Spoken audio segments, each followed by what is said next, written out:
అందరికీ నమస్కారం. ఈరోజు నేను ఒక విషయాన్ని మీతో షేర్ చేసుకోవాలనుకుంటున్నాను. భారతీయ సాంప్రదాయం వస్త్రధారణ గురించి. సో కట్టుబొట్టు ఎలా ఉండాలి భారతీయులది అనేది నేను కొన్ని షేర్ చేసుకోవాలనుకుంటున్నాను మీతోని. సో ఈవిడేంటి చెప్పేది మాకు తెలియదా అనుకునే వాళ్ళు కూడా ఉన్నారు. సో దేశం ఎలా వెళ్తుంది, ఎట్నుంచి ఎటు వెళ్తుంది అనే ఒక్క ఆలోచన ప్రతి ఒక్కరు చేయాలి ఈ విషయంలో. మరి మహిళలు చేయాల్సిన పరిస్థితి ఏర్పడింది. మన భారతీయత లోపం అనేది ఎక్కడ కనిపిస్తుందంటే పాశ్చాత్య దేశాల నుంచి అడాప్ట్ చేసుకున్న కల్చర్ని, అంటే డ్రెస్సింగ్ విషయంలో అదే ఎక్కువ కనబడుతుంది బయట ప్రపంచంలో. ఇప్పుడున్న ఈ ప్రపంచంలో అంటే మన భారతీయులలో బయట నుంచి వచ్చిన వస్త్రధారణ, బయట దేశాల నుంచి వచ్చిన కల్చర్ని అడాప్ట్ చేసుకోవడము, బట్టల విషయంలో కానీ వస్త్రధారణ అనేది అడాప్ట్ చేసుకొని సో అదే మన భారతీయత అన్నట్టుగా తిరుగుతున్నారు. మనం బయట నుంచి వచ్చిన డివోటీస్ ఉంటారు, ఈ భారతదేశాన్ని సందర్శించిన విదేశీయులు ఉంటారు కదా, మన కట్టుబొట్టుకు వాళ్ళు ముగ్ధులై మన చీరను వాళ్ళు కట్టుకుంటున్నారు, వాళ్ళ బట్టలను మనం వేసుకుంటాం. ఇంకా పైన కప్పుకోవాల్సిన బట్టలను కూడా పక్కకు పెట్టేసి లో దుస్తులు వేసుకొని తిరగాల్సిన పరిస్థితి మన భారతీయులకు ఎందుకు ఏర్పడింది? ఫస్ట్ దానికి ఇంకొక విషయం ఏంటంటే చేతులెత్తి నమస్కరించేటువంటి సాంప్రదాయం ఉన్న మన భారతదేశం, ఈ భారతదేశంలో ప్రతి మహిళ ఎట్లా ముందుకెళ్తున్నారు? ఫస్ట్ ఆలోచించాల్సిన విషయం ఏంటంటే అమ్మలు మారాలి, అమ్మాయిలు మారుతారు. నా ఉద్దేశం ఏంటంటే అమ్మ నాన్న చూస్తారు, తర్వాత తోబుట్టువులు చూస్తారు, అక్క చెల్లెలు అన్నదమ్ములు. సో ఇంట్లో పెద్దవాళ్ళే కదా చూసేది. సో అప్పుడే తెలిసిపోతుంది మనం ఎట్లున్నాము అనేది. మరి అలాంటప్పుడు ఇలాంటి అంటే ఒక రకంగా చెప్పాలంటే ఎక్స్పోజింగ్ ఇలాంటి వస్త్రాలను వేసుకొని బయటికి మనం వెళ్ళేటప్పుడు వాళ్ళు కామెంట్ చేశారు, వీళ్ళు కామెంట్ చేశారు, ఈ అఘాయిత్యాలన్నీ ఎందుకు జరుగుతున్నాయంటే ఫస్ట్ మన వస్త్రధారణ మార్చుకోవాలి. సో అది అమ్మలు ఫస్ట్ చూసి అమ్మాయిలకు నేర్పించండి. దానివల్ల ఏంటనేది మన సాంప్రదాయాలు అన్నటివి మనం కొంచెం కాపాడుకున్న వాళ్ళు అవుతాము. బయటి దేశాల్లో వచ్చి అవలంబిస్తున్నారు, మనమేమో బయటి దేశాలదే అడాప్ట్ చేసుకుంటున్నాం. ఇది ఎంతవరకు కరెక్ట్? పోనీ ఒక ఆడపిల్ల బయటకు వెళ్తుందంటే ఏం డ్రెస్ సెన్స్తో వెళ్తుంది అనేది మొదటగా చూసేది తల్లిదండ్రులు, తోబుట్టువులు.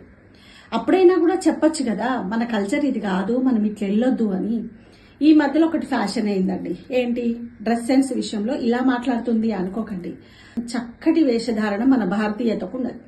సో దాన్ని మీరు అవలంబించకుండా ప్యాంట్ షర్ట్ వేసుకోండి, నిండుగా వేసుకోండి, ఎవరు వద్దనరు. కానీ మన కల్చర్ కానిది మొత్తం అదే విధి విధానంగా తయారవుతుంది.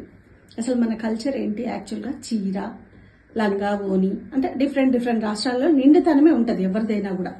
టోటల్గా ఇప్పుడు బయట దేశాలకు వెళ్ళినా ఎక్కడ వెళ్ళినా సినిమాల్లోనైనా కూడా సాంప్రదాయం అంటే చీరనే. ఎనీ ట్రెడిషన్ ఎనీ స్టేట్లో అయినా చీర.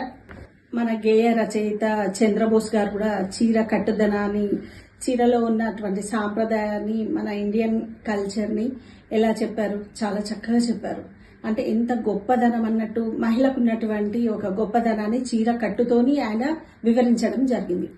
సో అలాంటప్పుడు మనం ఎక్కడికి పరిమితమయ్యామంటే ఒక పెళ్లికి వెళ్తానో ఒక ఫంక్షన్ అయితేనో శారీ కడుతున్నారు ఆడవాళ్ళు. మిగతా టైంలో అంతా ప్యాషన్, అది ఫ్యాషన్ అనుకుంటున్నారు కంప్లీట్గా. అడాప్ట్ అంటే బయట దేశాల కల్చర్ని అది సాంప్రదాయకంగా వేసుకొని బయటకు వెళ్తున్నారు. ఇంకా అఘాయిత్యాలు జరుగుతున్నాయి. అఘాయిత్యాలు జరగమంటే జరగవా?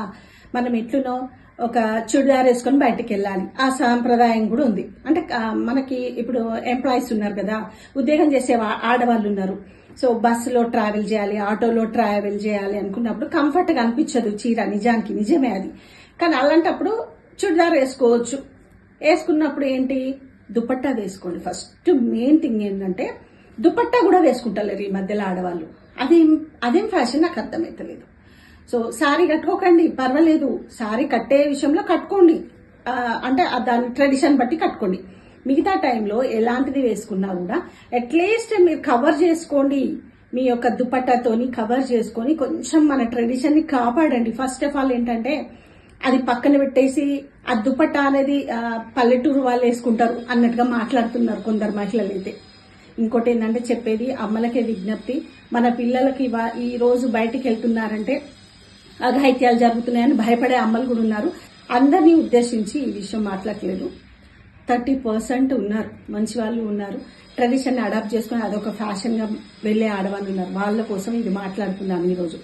సో మన సాంప్రదాయతను కాపాడండి, భారతీయులమని గొప్పగా చెప్పుకునే దిశలో మనం వెళ్ళాలని చెప్పేసి నేను కోరుకుంటున్నాను.